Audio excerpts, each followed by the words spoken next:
पूर्वी खबर।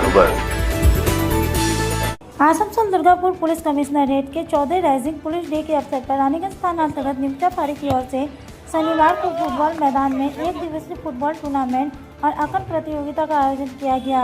Football tournament में रानीगंज थाना क्षेत्र के विभिन्न इलाकों के 12 टीमों ने हिस्सा लिया, जिसका फाइनल मैच चेदोर महावीर क्लब और जमेरी छातापत्थर के बीच खेला गया।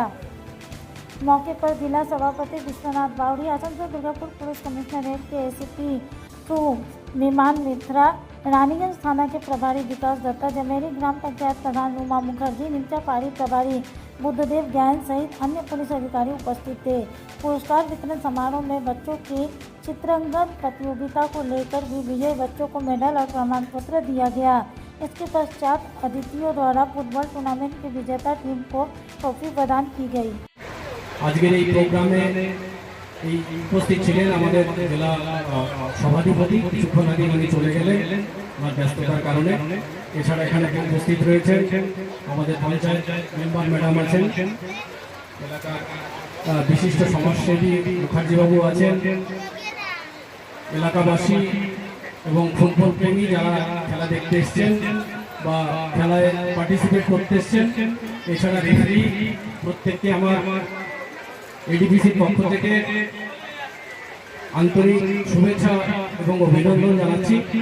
আপনারা অনেকেই জানেন যে আমাদের আসানসোল দুর্গাপুর পুলিশ কমিশনারেটের এটা 14তম বর্ষপূর্তি। তো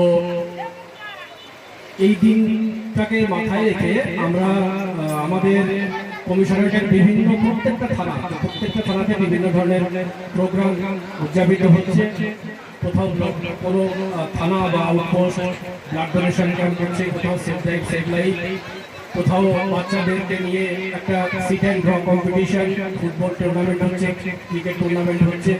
বিভিন্ন ধরনের প্রোগ্রাম করে আমরা আমাদের পুলিশের সঙ্গে জনগণের যে একটা সংযোগ, সেইটা সম্পর্কটাকে নিবিড় করার জন্য আমাদের এই প্রয়াস। আমি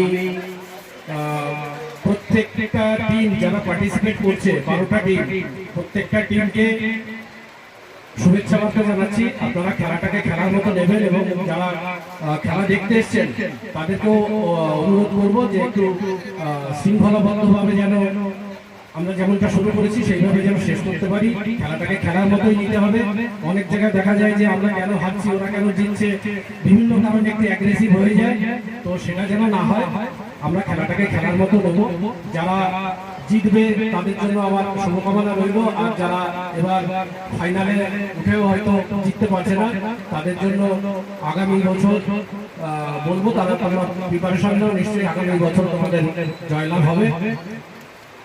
আর সবাই একটাই কথা, সবাই খুব সুন্দরভাবে সুশৃঙ্খলভাবে যাতে সহযোগিতা করবেন এই যারা কমিটি আছে বা আমাদের প্রশাসনকে।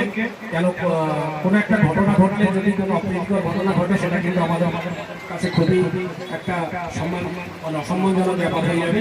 কারণ সকলের কাছে আমি অনুরোধ রাখি বারবার যে সুশৃঙ্খলভাবে সুন্দরভাবে যেন আমরা শুরু করেছি এবং চেষ্টা যেন এই একইভাবে শেষ করতে পারি।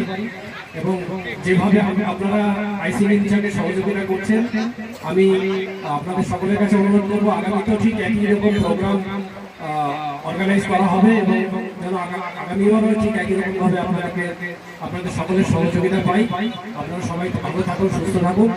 আমি এই বলে আমার সংক্ষিপ্ত বক্তব্য শেষ করছি। ধন্যবাদ। अब तक के लिए बस इतना ही, फिर मिलेंगे अगली खबर में।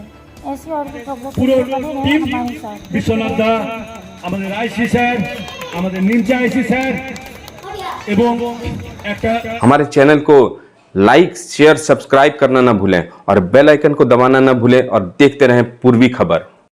पूर्वी खबर, नजर सब पर।